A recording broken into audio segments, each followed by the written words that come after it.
buenas tardes, Moisés. Me gustaría iniciar esta pequeña entrevista preguntándote un poco acerca de ti, de tu profesión, tu preparación a lo largo de los años, un poco tu semblanza. ¿Qué nos podrías decir acerca de eso?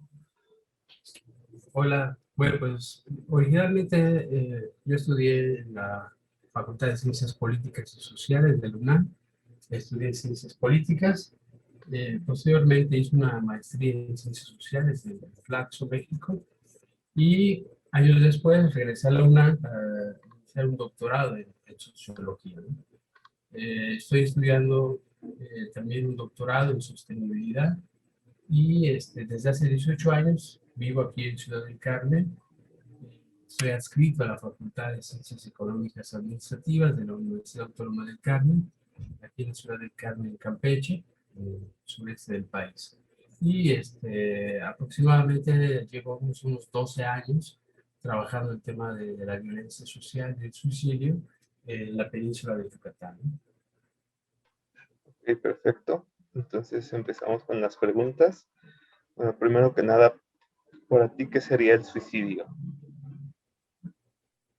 Bueno, creo que es una pregunta, no es fácil de responder en términos muy concretos.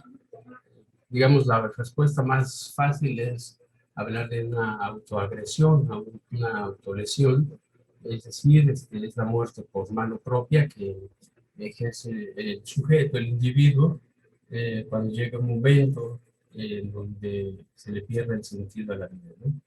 Creo que esa sería una definición muy concreta. Sin embargo, digamos, hay varias explicaciones de cómo llegar a esta decisión muy individual, muy personal, que es el de la muerte por mano propia. Y bueno, también entendemos que hay estos pensamientos suicidas. ¿Cómo los definirías tú, los pensamientos suicidas? Bueno, desde la psicología se dice que todos tenemos en algún momento de nuestra trayectoria de vida pensamientos suicidas, ¿no? Es decir, tenemos lo que llaman ellos las pulsiones de muerte y las pulsiones de vida. Cuando dominan las pulsiones de la muerte, el tánatos, es cuando el sujeto desarrolla un proceso de ideación, de intento y de consumación del suicidio, ¿no? Entonces, pero desde la sociología a mí me gusta más entenderlo como prácticas suicidas, es decir, son acciones sociales que los individuos van construyendo en un contexto, en un contorno social y que obedecen precisamente a un proceso de relaciones sociales en un contexto específico y a partir de ciertos determinantes, ¿no? Entonces, eh, las ideas, los intentos y la consumación del suicidio obedecen un proceso que podríamos llamar, son unas prácticas violentas, son prácticas suicidas y que tienen que ver con eso que Bourdieu llamaba el hábitus, ¿no? El hábitus es la forma de ver el mundo, la forma de ver o los estilos de vida es lo que nos permite en determinado momento tener estas ideas y estas prácticas sociales, ¿no? Ok, ¿y cuáles para ti serían las principales razones por las que se desarrollan estas ideas, prácticas suicidas? Pues son distintas. Desde el punto de vista sociológico, tendríamos que entenderlas, como decía Durkheim, como hechos sociales, es decir, productos de las relaciones sociales en un contexto dado. En ese sentido, dependiendo de la situación de cada sujeto, es como se van desarrollando estas prácticas, ¿no? A partir de este proceso de socialización, en donde los individuos juegan un papel muy importante en grupos, en diferentes grupos y diferentes contextos. De tal modo que, por ejemplo, hay grupos que se dice son muy vulnerables porque carecen, por ejemplo, de oportunidades de desarrollarse en términos materiales, en términos subjetivos. Por ejemplo, los grupos marginados se dice que son más vulnerables a este tipo de situaciones pero no necesariamente porque estén mal de la cabeza, ¿no? Sino porque las estructuras sociales generan condiciones de vulnerabilidad, entre ellas también el papel del Estado que no brinda los activos, no brinda las oportunidades para tener acceso a la salud, a la educación, al trabajo, así a ciertos bienestares materiales y subjetivos.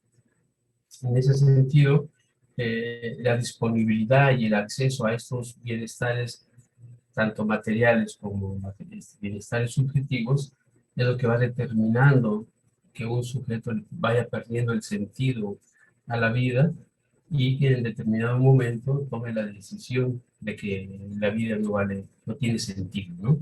Pero, insisto, no hay una fórmula, no hay una receta para eh, determinar cuál es el factor o cuál es la causa principal del suicidio. Yo creo que hay que entenderlo siempre como un acto individual y singular, singular al sujeto, a su contexto y a sus condiciones de vida materiales. Ok, de acuerdo. Y no, teniendo esto en cuenta, el autoestima, ¿qué tanto tiene que ver con el suicidio? ¿Existe una relación entre el autoestima y el suicidio? Y si sí, ¿cuál sería? ¿Cómo sería? Bueno, yo no creo mucho en esa perspectiva de la, si bien es importante la teoría de las emociones y cómo las emociones, incluyendo la autoestima, pueden influir en el sujeto al momento de tomar estas decisiones, sí es importante, por supuesto, pero creo que es más importante entender cómo el sujeto va desarrollando eso que llamamos autoestima, empatía y todas esas situaciones de control de las emociones, ¿no? Sobre todo si pensamos en sujetos que están en una condición de vulnerabilidad, no es la autoestima la que sea la determinante para quizás pensar en el suicidio, ¿no? Sino el conjunto de adversidades que en determinado momento van acumulándose y que muchas veces son adversidades o desventajas que son permanentes, ¿no? Anteriormente se hablaba de que ciertos grupos sociales tenían desventajas que eran temporales, ¿no? Por ejemplo, los niños en determinado momento desarrollaban ciertas desventajas de tipo de salud, de bienestar, pero a lo largo del tiempo van adquiriendo ciertas ventajas cuando ingresan al sistema escolar. Los ancianos, por ejemplo, se vuelven vulnerables no tanto por la edad, sino porque tienen limitaciones para tener un bienestar económico, un bienestar de tipo subjetivo. Entonces, cuando esas desventajas se van acumulando y son permanentes, es cuando empezamos a tener diferentes tipos de emociones, ¿no? Y esas emociones, como la autoestima, por supuesto, determinan en algún momento ciertas tomas de decisión. Entonces, hay que pensar qué es lo que genera una autoestima alta o una autoestima baja cuando estás en condiciones de marginalidad, de vulnerabilidad, y ante estas adversidades que se van acumulando, ¿no? Entonces, ¿quién puede estar con una autoestima alta cuando pierdes el empleo, cuando te echan de la universidad, cuando pierdes a un familiar por alguna enfermedad o no tienes acceso a servicios de salud, a empleo? Pues la autoestima, por más alta que la tengas, no es suficiente, ¿no? Para salir a flote. Sí, sí, entiendo. Entonces, bueno, mencionabas un poco de que mientras más crecíamos, las emociones las íbamos entendiendo más. Entonces, bueno, ¿un niño sería capaz de entender lo que es el suicidio? O más bien, ¿son capaces de entender lo que es el suicidio los niños? Hay un cierto debate al respecto, ¿no? Algunos cuestionan si un niño de 5 años o menos realmente quiere matarse o realmente es un suicidio imprudencial. Porque son las dos cosas. De repente hay niños que hemos visto casos de que por quitarles el celular o porque son regañados por la abuelita o por la madre, se autolesionan pero muchas veces esa autolesión no es, no es con la intención de perder la vida o de matarse, sino de llamar la atención o de una manera de autolesionarse, pero no con la intención de fallecer, ¿no? De morir. Sin embargo, a veces los niños pierden esta dimensión de la fuerza, ¿no? Es decir, abren las llaves de gas o toman una arma que no saben usar. Y ha habido casos de niños que toman veneno para ratas o para algún tipo de insecticida o de fertilizante en las comunidades rurales, pero que es más por la falta de pericia en el manejo de esa sustancia la que genera la desgracia, ¿no? Entonces sí, por supuesto también hay niños que de cierta edad que saben que, que planean incluso su propia muerte. Hemos tenido oportunidad de leer algunas cartas póstumas en donde niños de 10, 12 años eh, manifiestan su malestar con los padres, con la familia y deciden quitarse la vida, ¿no? Entonces, son varias situaciones, ¿no? Por un lado, sí hay niños menores de 8, 10 años que pierden el control de la autolesión, pierden el control de la situación y se lesionan. Y muchas veces ese tipo de suicidios son registrados como accidentes domésticos, ¿no? Entonces tenemos un subregistro, al menos en México, en cuanto a ese tipo de casos. Es decir, no, los padres mismos no están dispuestos a que se registre como un suicidio el hecho de que el niño, por ejemplo, le abra las llaves del gas o que tome algún tipo de sustancia de los que los propios padres pueden estar consumiendo, ¿no? Entonces se registran como accidentes domésticos y entonces no podemos saber muy bien cuáles son este tipo de casos, ¿no? Y por el otro, hay suicidios que sí son conscientes, en el caso de niños que dejan incluso cartas póstumas porque están en una situación de malestar con los padres, incluso con las novias, ¿no? Las pequeñas, primeras relaciones de pareja a veces son muy importantes a esa edad y la fragilidad muchas veces del sujeto en su entorno y con sus relaciones de apoyo hace que también tomen este tipo de decisiones, pero hace falta más estudio y profundizar más en el caso de... Hay mucha ideación, sí, sí se sabe que hay mucha ideación, incluso muchos intentos en el caso de niños, pero hace falta profundizar más en cuáles serían las determinantes de los suicidios en niños, ¿no? Sobre todo en niños menores de 10 y 12 años.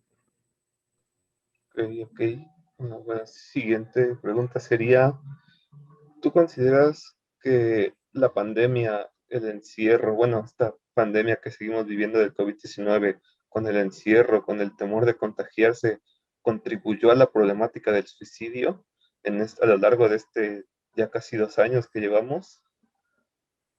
Sí, bueno, en términos empíricos, diríamos que en el caso de Campeche, que es donde generalmente nosotros observamos el fenómeno, lo que vimos el año pasado fue una reducción de los casos de suicidio y en este 2021 pensábamos que se iba a incrementar y por ahora sigue, digamos, más o menos la misma tendencia. Es decir, en el estado de Campeche la tendencia no se ha incrementado, no ha habido mayor número de casos de suicidio, lo que sí se observa son casos de violencia, casos de malestar, hay unos síntomas, digamos, de tipo psicosocial y de salud mental que sí prenden alerta. De tal modo que si el caso de suicidio no se presenta en estos meses, es muy probable que más adelante, sin la atención adecuada, se puedan presentar, si no el suicidio, si otro tipo de síntomas de malestar psicosocial, ¿no? Como puede ser la agresividad, la depresión, eh, el consumo de alcohol y de drogas, ese sí se ha incrementado notablemente, ¿no? Entonces, digamos, quizá los suicidios no simplemente por la pandemia en sí, sino precisamente por ese conjunto de elementos que vienen emparejados, ¿no? como es la pérdida de empleo de algunos padres, la pérdida de las redes de apoyo y de los lazos de amistad que muchos jóvenes han perdido, el que la novia o el novio se hayan alejado, se hayan ido por cuestiones de movilidad de los padres. También hay muchas situaciones de abandono escolar.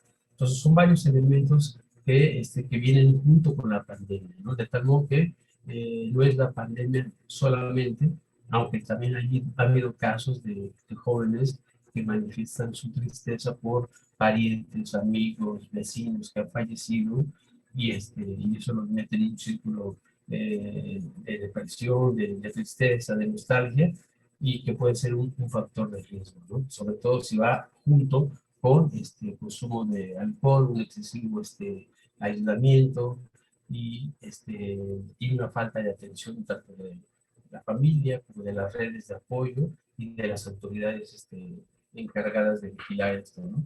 Entonces, quizás todavía no estamos en este momento, por lo menos en el caso de Campeche, que estemos observando un impacto directo y un efecto directo de la pandemia en los casos de suicidio, pero eso no quiere decir que no haya malestares, que no haya problemas de tipo de salud mental vinculados con esta situación del distanciamiento social, del alejamiento de las amistades y de pérdida de algún familiar o de algún ser querido, ¿no?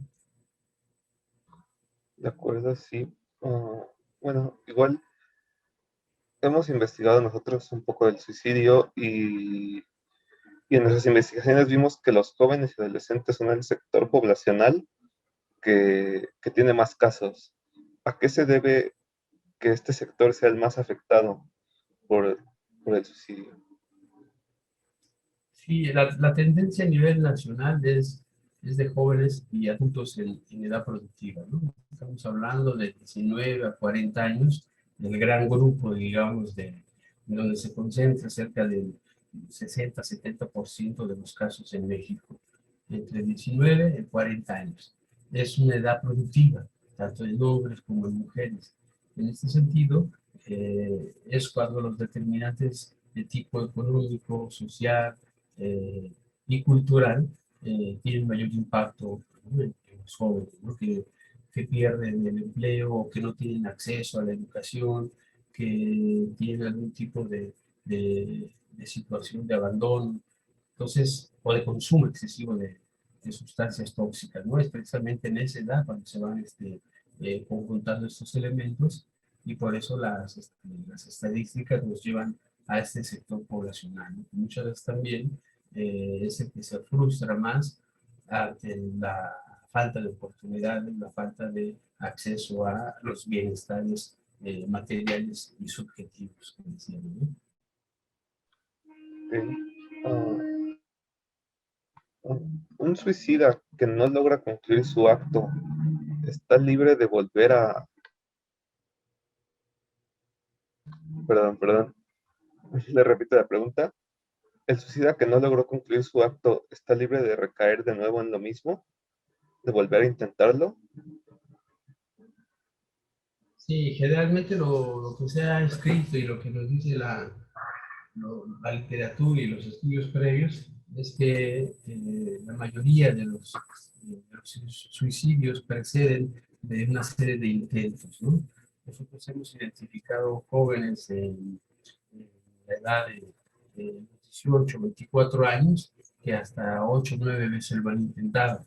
Otras veces, a veces son solamente ideaciones, ¿no? Es decir, lo pensaron, incluso se imaginaron cómo iba a ser su muerte, pero no lo llevaron a cabo. Entonces, la mayoría de los casos tienen esos antecedentes, ¿no? Y cuando hay un caso de intento mal logrado, muchas veces depende, ¿no? Por ejemplo, en el caso de las mujeres, no son letales muchas veces los intentos, eh, por ejemplo, intentan tomar sustancias, medicamentos, que muchas veces no son letales, pero que generan, por ejemplo, un problema físico de por vida, ¿no? Por ejemplo, el consumir un litro de ácido para limpiar, ¿no? O un raticida, a lo mejor en el momento no le causa la muerte, pero deja secuelas que pueden generar otro intento más eficaz. En el caso de los hombres también, a pesar de que son más eficaces en la consumación del acto, a final de cuentas depende cómo se interrumpa o cómo haya sido el acto fallido, ¿no? Muchas veces cuando son encontrados colgados, cuando se ahorcan, este, vuelven a intentarlo, ¿no? Con otro método, o mejoran la técnica y se alejan, ¿no? Porque generalmente los suicidios son en la casa habitación, en la casa del familiar, y eso abre la posibilidad de que sean descubiertos, de que sean encontrados, ¿no? Entonces, cuando un suicida realmente quiere consumarlo, generalmente se aleja, mejora la técnica, digamos, o el método de suicidio, y puede ser que cambie el método o que lo haga en un espacio fuera del alcance de la familia, de tal modo que no sea encontrado, ¿no? Y muchas veces también tiene que ver con el consumo de alcohol. Cuando un suicida fallido es encontrado o falla en sus primeros intentos, es muy probable que al seguir consumiendo alcohol o alguna sustancia, sea recurrente esas ideas y muy probablemente lo vuelva a intentar, ¿no? Ok, y llega a haber algún momento en el cual podríamos afirmar que un sujeto está libre de estas ideas e intentos suicidas. Como desde el punto de vista de la psicología y sobre todo bajo la perspectiva de Freud, todos tenemos pulsiones de muerte, ¿no? Es decir, todos en algún momento de nuestra vida hemos imaginado, hemos pensado en que queremos dejar de vivir. Algunos en la niñez, otros en la adolescencia, otros cuando pierden a un familiar en una situación de luto o de duelo, otros ante un fracaso escolar, un fracaso de pareja, un fracaso laboral, empiezan a maquinar ese tipo de ideas, ¿no? Ahí lo que juega un papel muy importante es precisamente la cuestión cultural, ¿no? El autocontrol, las redes de apoyo, no diría tanto la autoestima, pero sí más bien es ni tampoco esa idea de las ganas de vivir, ¿no? Que mucho se utiliza en ese tipo de literatura, el emprendedurismo y de superación personal, ¿no? No, la cuestión no va por ahí, el asunto no se resuelve echándole ganas. El asunto no es solamente de autoestima y de supera, todo va a estar bien, sino que tiene que ver con atención, ¿no? Atención, por un lado, si requieres atención psicológica, atención de autoridades, atención de personas especializadas, dependiendo en cada caso individual, pero sobre todo de esos bienestares que como sujetos y como grupo social necesitamos. Entonces, no es posible convencer a ciertos grupos que están en una situación de adversidad y de vulnerabilidad a que le echen ganas o que eh, eleven su autoestima cuando sus condiciones de vida no mejoran, ¿no? Entonces, creo que para mejorar esta situación, en realidad lo que se necesita es una política de Estado, una política pública que mejore los bienestares, tanto subjetivos como objetivos, de la población. Si una población empieza a percibir que sus condiciones, tanto personales como grupales, colectivas, pueden mejorar en un futuro, eh, esas ideas suicidas, digamos, se pueden ir reduciendo y se pueden autocontrolar. Pero cuando ves un futuro gris, un futuro negro, donde las esperanzas de un mejor futuro no se notan en un horizonte próximo, pues entonces, por más ganas que le eches, siempre va a haber un sentimiento de fracaso, ¿no? De desesperanza, y eso también es contagioso, ¿no?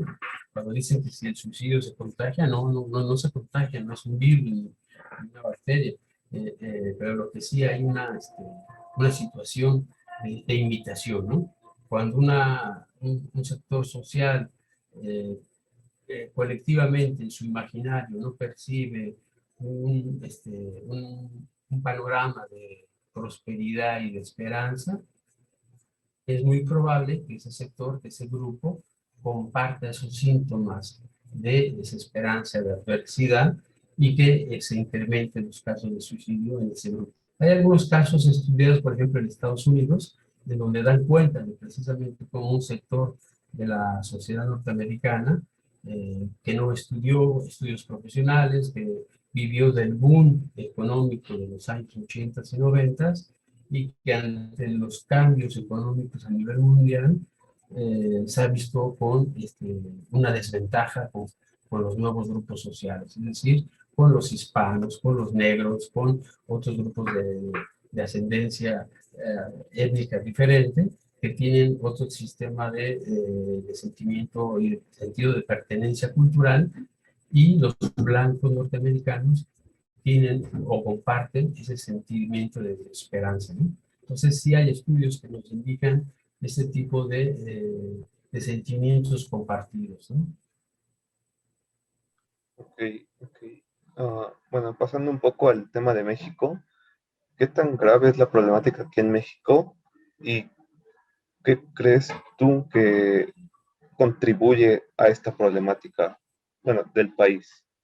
Bueno, si nos vamos a la estadística, muchos coinciden en que México no está entre los 10, 15 países quizás con un mayor índice de casos de suicidio, ¿no? Por ejemplo, la tasa, los últimos datos del INEGI hablan de una tasa de 5.2, 5.4 eh, casos por 100.000 habitantes. Mientras que, por ejemplo, países como Dinamarca, Suecia, Noruega, andan alrededor de los 8, 9, ¿no? Rusia también tiene un alto, y Japón tienen tasas de arriba del 10%. Y, por ejemplo, en el caso de México hay estados como Yucatán, que anda arriba del 10, 11, Quintana Roo, Aguascalientes, incluso Campeche ha llegado a estar entre los primeros 4 estados a nivel nacional de mayor incidencia de casos. Sin embargo, insisto, a nivel nacional la tasa es de 5.4, 5.2, lo cual nos hace ser uno de los países con una tasa media y baja a nivel mundial. No obstante, lo que se preocupa, lo que nos preocupa a muchos, es que esa tasa ha aumentado en los últimos 10 años, un poco más, de manera muy drástica, ¿no? De tal modo que si hace 10, 15 años teníamos una tasa del 3, 2% de suicidios, ahora estamos en el 5 y cacho. Quiere decir que hay un porcentaje, un más del 100% de incremento en los casos, y la tendencia es hacia arriba. Es decir, no hemos logrado, aunque algunos estudios dicen que estamos en una tabla ya, digamos, pareja, ya, digamos, ya tocamos tope, pero en este tipo de situaciones no podemos ser muy predictivos, ¿no? Porque las condiciones sociales, económicas, van cambiando, y los procesos de transformación de la sociedad son inagotables, es decir, son dinámicos. Esto significa que las condiciones van cambiando cada año, cada cierta época, y eso es lo que va a determinar si nuestras tasas de suicidio se mantienen como ahora o vuelven a incrementarse, o si hay un sentimiento de esperanza colectiva, pues es probable que baje, ¿no?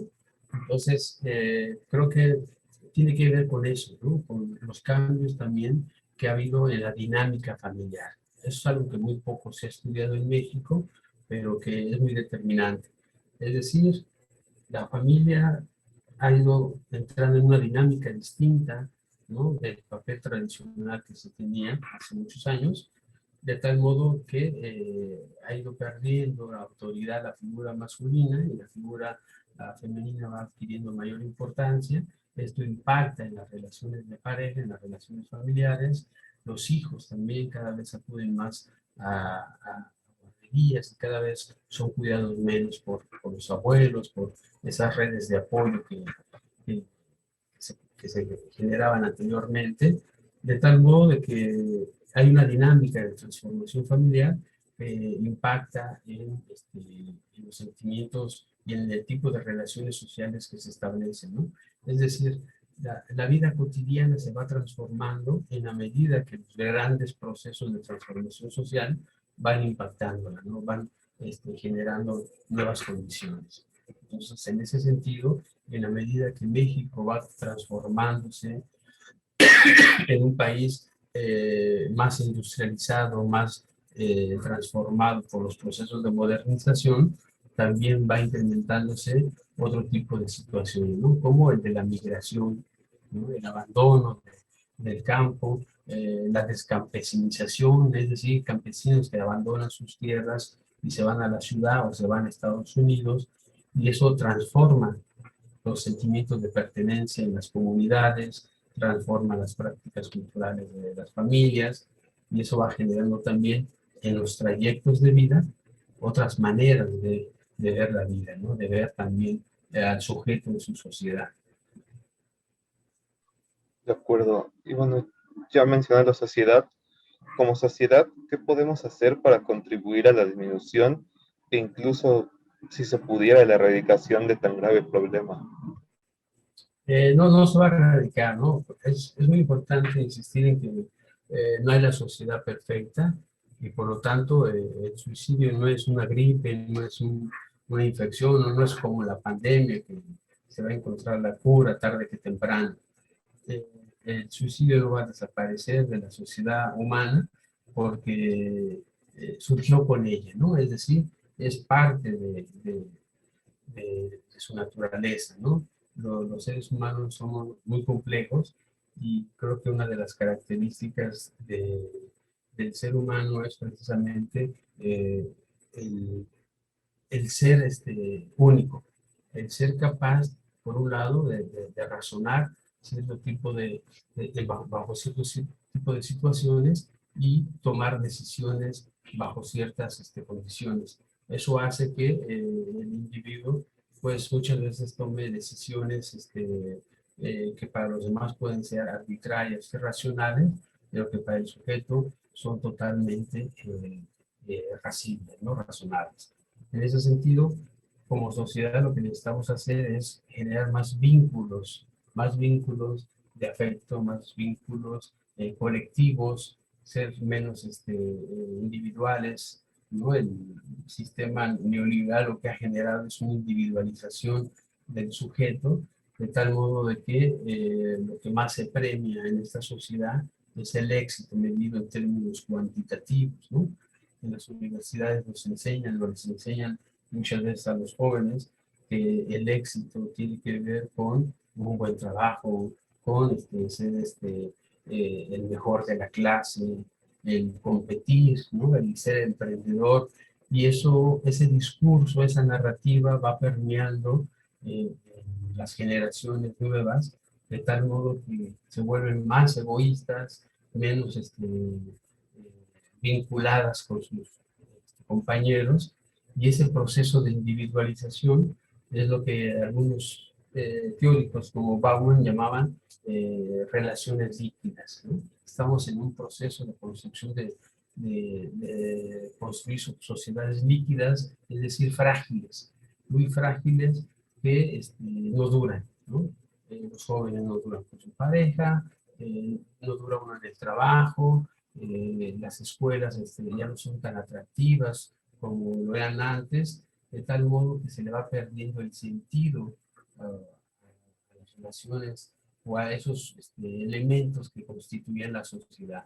De tal modo que tenemos que hacer es regresar a la esencia de esas dimensiones, de esas estructuras que generaban sentido de pertenencia, ¿no? El arraigo en la comunidad, el arraigo en cuanto al trabajo, generar sentido de pertenencia en el trabajo, en la escuela, en la comunidad, ¿no? El volver a la vida comunitaria, de pertenecer a un grupo religioso, a un grupo deportivo, a un partido político, a una asociación musical.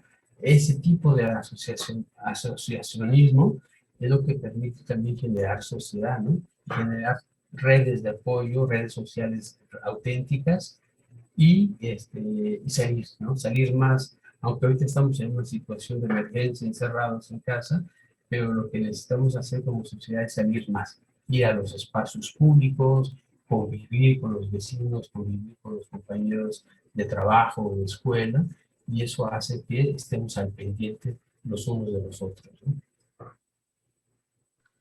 ¿De acuerdo? Y bueno, uno como persona, ¿cómo puede ayudar a un amigo o conocido que habla de suicidarse?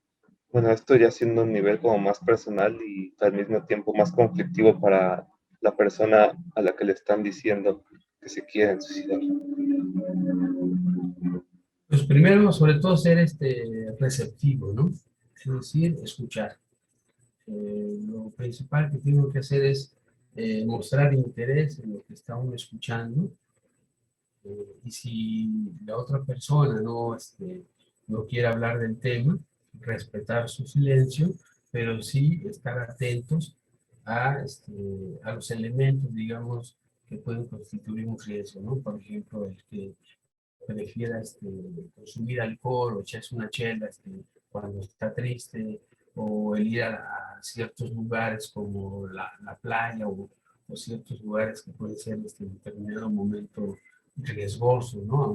Una montaña, ir a pescar a ciertos lugares que pudieran ser letales en determinado momento, o manejar, ¿no? El estado de ebriedad son cosas que a veces suceden y que el acompañante, el amigo, no alcanza a leer a tiempo y dice, bueno, está bien, maneja tú, ¿no? O vamos a tal lugar, y aunque sepamos que es un lugar riesgoso, porque es un acantilado, es un puente, es un lugar de cierto riesgo, entonces hay que evitar ese tipo de situaciones lo más que se pueda, pero sobre todo ser receptivo, escuchar, escuchar y no querer dar consejos, no querer dar sermones, sino sobre todo escuchar y ser empático, ¿no? Ponerse en los zapatos del otro sin querer dar consejos y eh, asumir un papel que no nos corresponde, ¿no? Y en la medida de lo posible, canalizar, ¿no? Si hay alguien que tenga esa capacidad de contención, si tener a la mano, por ejemplo, números de emergencia es muy importante, no involucrarse tanto a veces es también una estrategia válida, sino canalizar al personal especializado, ¿no? Siempre ser capaces de responder oportunamente, ¿no? Hay veces que los muchachos no son capaces de actuar de manera eficaz, de manera rápida, y se ponen histéricos, ¿no? Entonces, a veces hay que aplicar el sentido común a veces ayuda a saber algo de primeros auxilios, pero y si no, reaccionar de manera oportuna, ¿no? Es decir, llamar al servicio de emergencia o subir a la persona a un auto para recibir ayuda o simplemente avisar a los familiares, ¿no? Creo que hay muchas situaciones, cada situación es distinta, pero sí hay situaciones generales muy importantes, ¿no? Evitar el abuso de alcohol, de las sustancias, el ser empático con el compañero, no dejarlo que maneje en estado de ebriedad, acompañarlo, subirlo a un taxi, etcétera, ¿no? Son precauciones, digamos, que pueden ser definitorias o pueden ser cruciales en una situación de esta, pero insisto, sobre todo, lo que quiere una persona en esta situación de angustia, de depresión, de soledad, es a veces ser escuchada, ¿no? Ser escuchada sin ceremonial, ser escuchada sin molestarse, sin dar sermones, ¿no? Creo que ese es un paso importante, sobre todo en los jóvenes, pero no exclusivamente para ellos, ¿no? Ok. Y en el caso en el que no hubiera esta comunicación directa de decir que se, se planea cometer el acto del suicidio, ¿de qué manera podríamos detectar a un propenso al suicidio? Hay muchos síntomas, ¿no? Desde la psicología hay varios digamos, decálogos que se comparten en la red en varios lugares, que hablan precisamente, incluso hay manuales de procedimiento para cada situación, ¿no? Para la escuela, para los áreas de trabajo, pero si es de par a par, es decir, de un amigo a amigo, lo que uno puede detectar es cuando se empieza a alejar, se empieza a aislar, no contesta las llamadas, o si pertenece a un grupo de WhatsApp o de Facebook, se sale del grupo, o cuando empieza a consumir más alcohol del acostumbrado, o empieza a experimentar con otro tipo de drogas, cuando empieza a escribirse de cierta manera muy sugerente, ¿no? O empezar a regalar cosas que le pertenecían. Entonces sí son señales de alerta que hay que aprender a leer y intervenir, ¿no? O sea, son síntomas, digamos, fácil de detectar, ¿no? Que empieza a hacerse daño. En las mujeres son muy común que se hacen el famoso cutting o cutting, con algunas navajas, con rastrillos en los brazos, empiezan a cortar. Entonces, si bien a veces son lesiones leves, pero pueden ir escalando, ¿no? Pueden ir escalando a lesiones mayores. Entonces, sí, estar atentos a ese tipo de situaciones y, insisto, canalizar a la persona porque no todos están preparados, no todos están preparados para contener y para atender a una persona en esta situación, ¿no?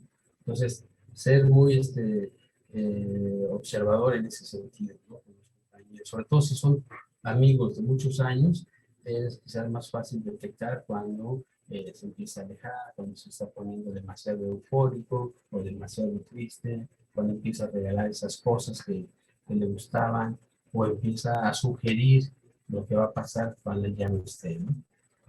Esas son de las, digamos, síntomas más comunes. Faltan unas 3 preguntitas. Eh, ¿Los suicidios se pueden prevenir? ¿Qué medidas preventivas podemos tomar para evitar el suicidio? Pues lo que te acaba de comentar, ¿no? Estar atentos en la cuestión de identificar los síntomas, los factores de riesgo, ¿no?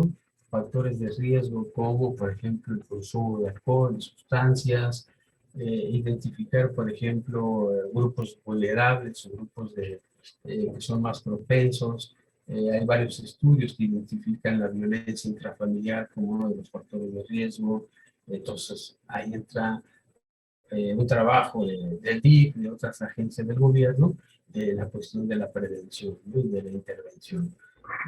Otra forma de prevenir es también a través de campañas de publicidad, en donde se llame a poner por delante la vida, a retomar como lo que están haciendo ustedes, con pequeños spots, con pequeñas eh, webinar que le llaman o con algunos tipos de carteles que llamen la atención a los jóvenes. Con estas nuevas tecnologías se puede hacer mucho. También desde el aspecto cultural es muy importante la intervención, ¿no? Nosotros hemos trabajado, por ejemplo, con el teatro. Hay jóvenes teatreros que han hecho obras muy interesantes combinando el humor con la tecnología y mandando un mensaje muy directo sobre el daño que generan las llamadas redes sociales, ¿no? Entonces hay muchas maneras de intervenir. El arte es un elemento muy importante, la parte pública, que es a través de políticas públicas de prevención, y por supuesto los medios de comunicación. Los medios de comunicación juegan un papel muy importante tanto en las tareas de prevención como en un papel de fomentar y de generar una pedagogía, eh, una pedagogía que llaman algunos del mal, ¿no? Es decir, a través de la reproducción de fotos, de notas rojas o de notas amarillas, eh, los medios de comunicación pueden fomentar este tipo de, de situaciones, ¿no? Entonces, hay una serie de recomendaciones de la Organización Mundial de la Salud que recomienda el manejo con las notas suicidas, que muchas veces los medios no acatan, ¿no? Entonces, por ahí también se puede prevenir, hacer campañas de prevención en los medios y exhortar a aquellos medios de comunicación que hacen una apología del suicidio a que se moderen y que hagan caso a las recomendaciones de la Organización Mundial de la Salud, ¿no? Para no provocar esta imitación del suicidio, ¿no? ¿Y qué medidas de prevención del suicidio se han tomado en el país y cuál es su opinión al respecto? Pues ahorita yo lo que veo es una enfocada a las adicciones, ¿no? Van muy de la mano, de hecho la Secretaría de Salud en México tiene muy vinculada la Secretaría de Salud Mental o el área de salud mental con el área de las adicciones. Entonces, lo que estoy viendo actualmente es una campaña más para prevenir adicciones. En la televisión, en la radio aparecen muchos spots. Eh, no se sabe todavía si son muy eficaces o que el alcance y la penetración que tienen estos spots, pero creo que hay que fortalecerlo, ¿no? Creo que no son suficientes ese tipo de campañas. Hace falta más involucramiento de las autoridades a través de otro tipo de estrategias, ¿no? Como las que te decía, rescatar espacios públicos, que también se está haciendo, ¿no? En algunos municipios se están generando centros culturales, se están generando deportivos, eso que permite resarcir el tejido social, ¿no? Entonces, son cosas que no se ven, por cierto, ¿no? Son estrategias del gobierno que de las que no se habla, porque los medios de comunicación están más enfrascados en la polémica política.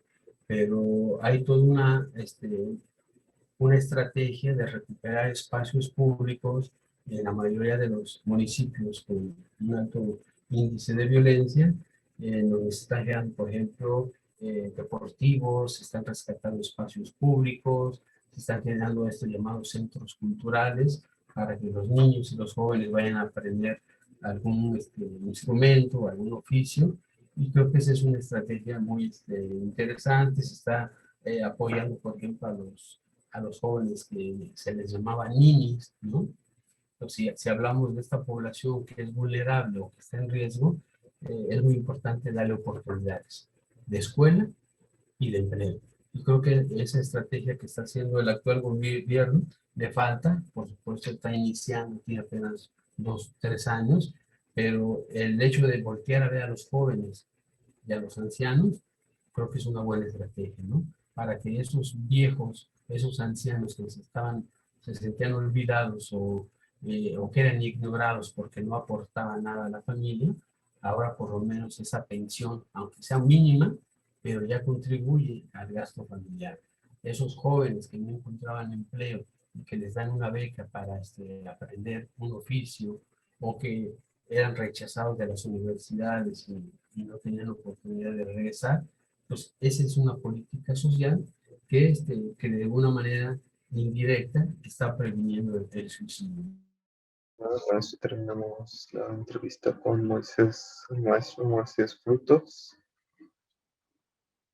Gracias.